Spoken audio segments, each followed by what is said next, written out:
Part 2. As I was saying, I am not against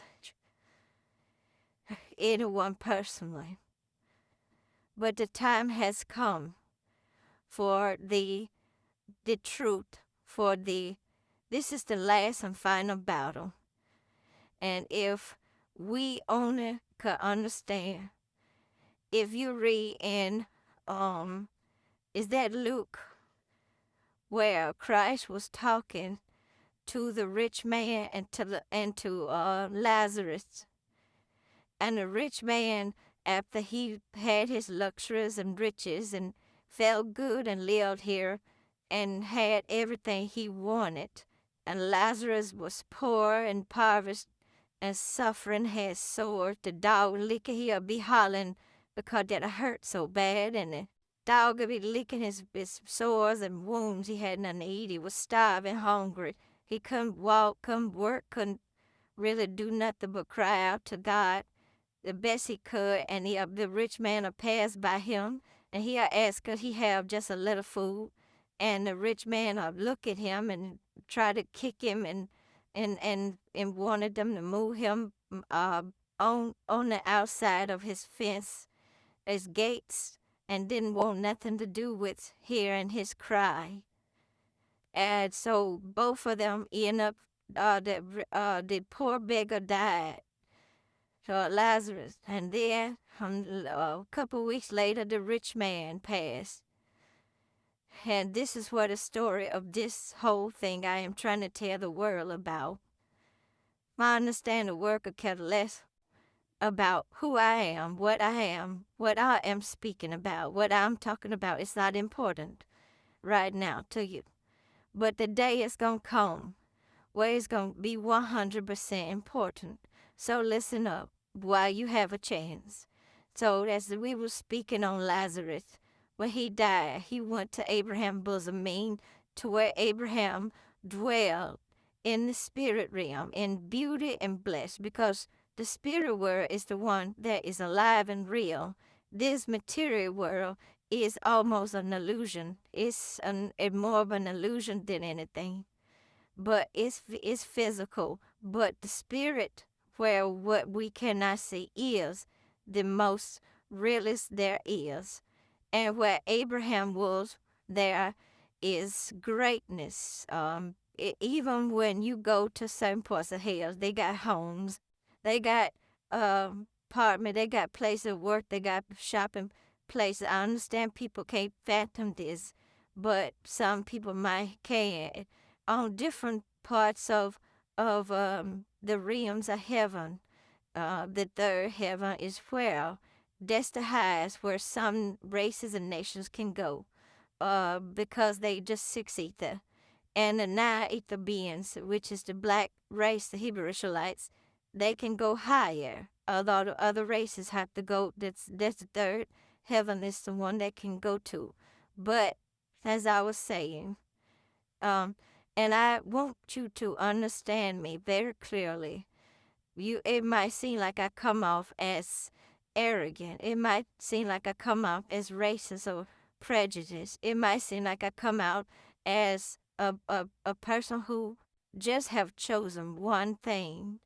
I am, and my Father is one. Our Heavenly Father that made all, He chose one nation above all other nations here on this earth. I did not choose it. He chose it. What He chose, I had to choose.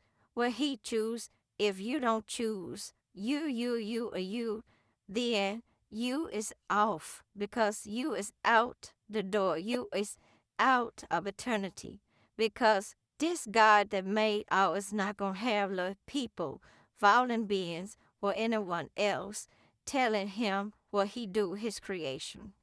Now, once again, that's why the world is in such a bad, rotten, ridiculous state of being.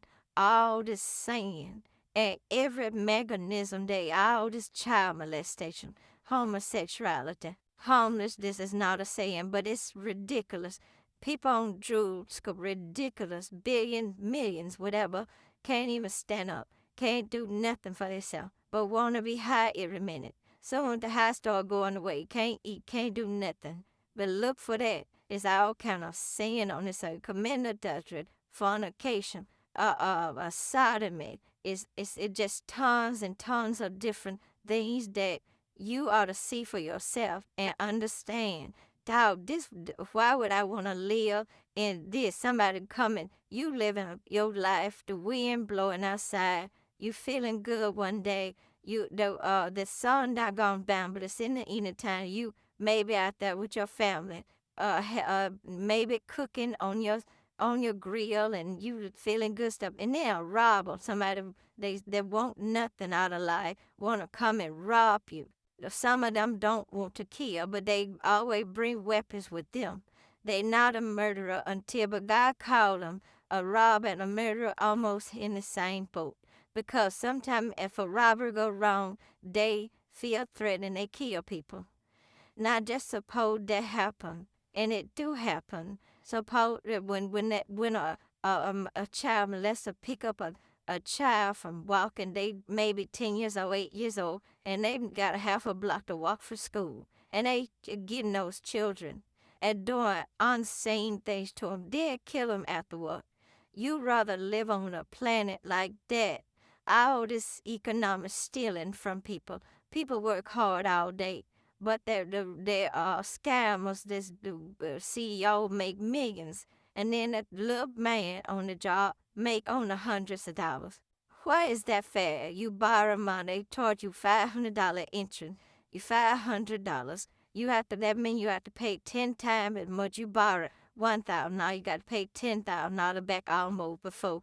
It's this over and over with this unreal, ridiculous, rotten game that is on this earth. Then when Adam and Eve fell, we know, even if people who don't know the Bible ought to understand, that the fallen beings, the fallen Calabasas, Dalagasa, Baphomet, Baal, Lucifer, all them guys, they was black men. The 200 men that fell, they just went men.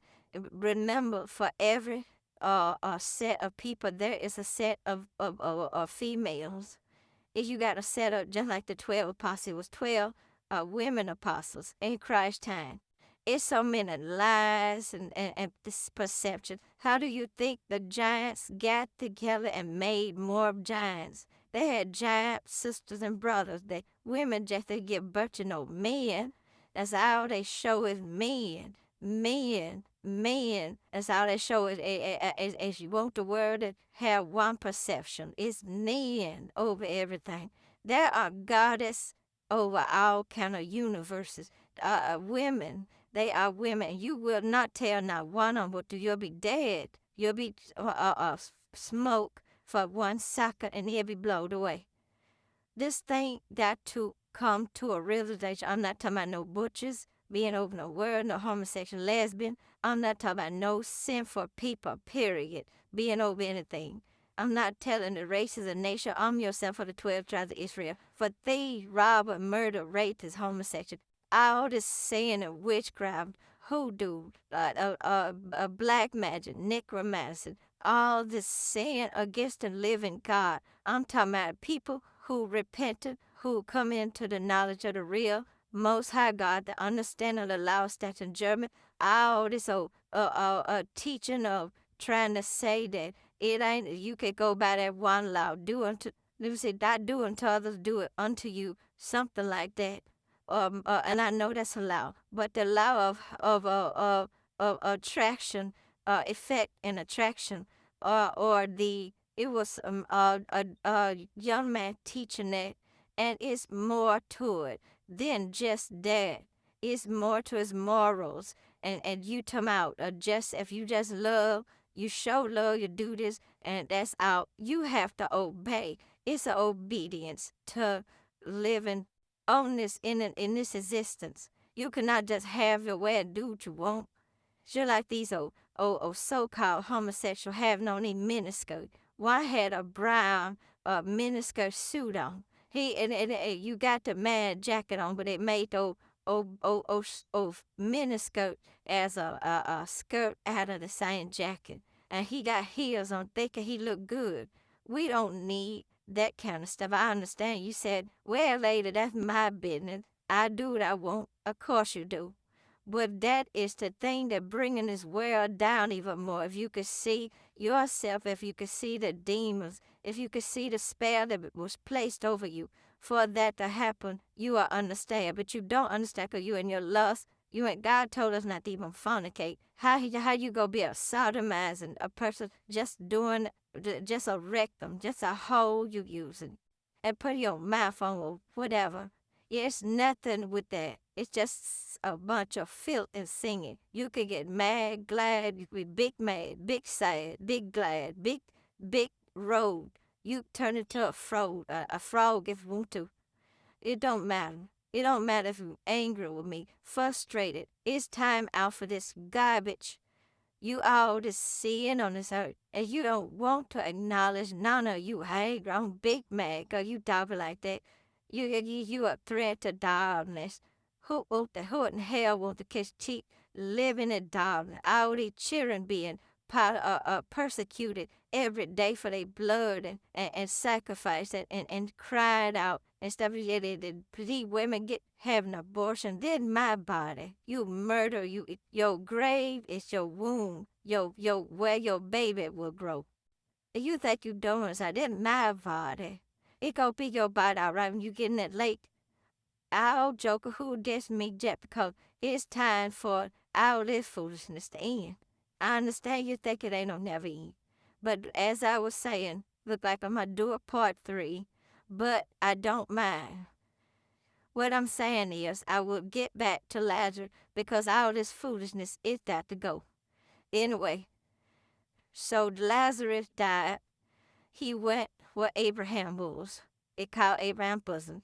You could read it in Leviticus. Just look it up. Just call it out on your phone. The smartphone, tablets, everything. It'll give you the whole story, and it'll read it to you. That's how smart this thing is and get.